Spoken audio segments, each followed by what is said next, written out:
Cuộc đua ốc sên. Tác giả Lee Hae-in, nhà xuất bản Kindle Publishing. Tàn Tuất thông minh và chăm chỉ. Tàn Thùng thì mê ăn uống. Tàn Thùng nhanh và khỏe như một cơn gió lốc. Tàn Sim nhút nhát và hay lo lắng.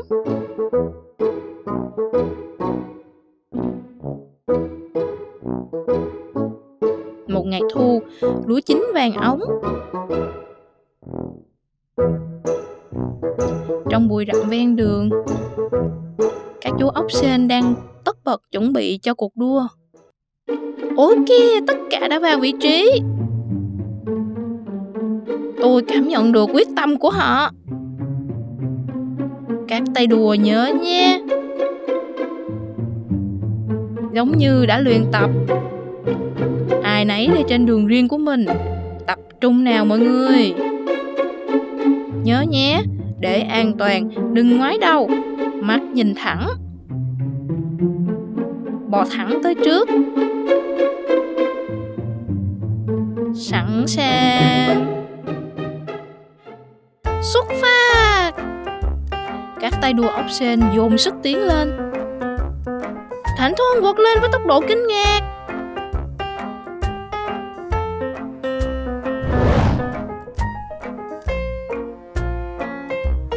Thảnh Phung lao vút lên dẫn đầu.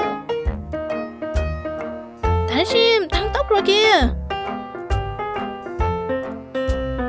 Ôi trời ơi, thời tiết xấu quá. Rắc.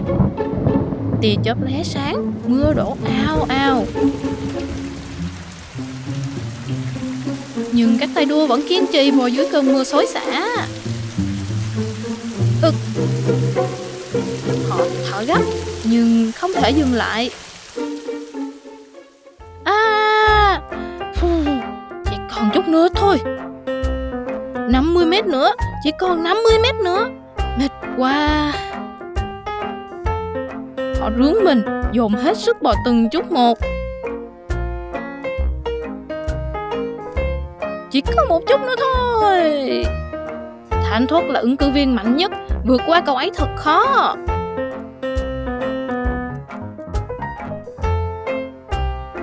Liệu Thảnh Thốt có giành được chiến thắng không? Kiệt sức quá. Bao giờ cuộc đua mới kết thúc? Vẫn còn kịp. Tiếp tục đi, chỉ một chút nữa thôi.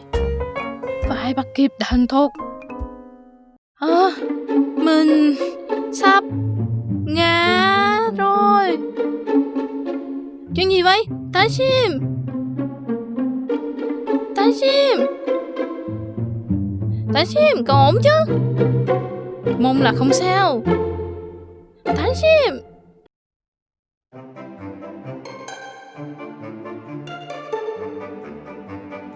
Một, hai, ba. Wow, thật là cảnh tượng tuyệt vời. Đẩy. Mình cảm ơn nha. Các tay đua lại tiếp tục rồi. Đúng rồi, bò tới tận cùng nào. Không còn xa nữa. Họ lại tiếp tục bò. Chậm mà chắc, cứ thế tiến bước. Vui ghê phải không? Lần sau mình sẽ về nhất. Ngon quá.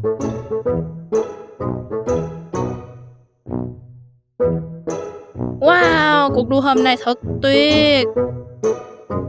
Một cuộc đua đáng nhớ thật lâu, thật lâu.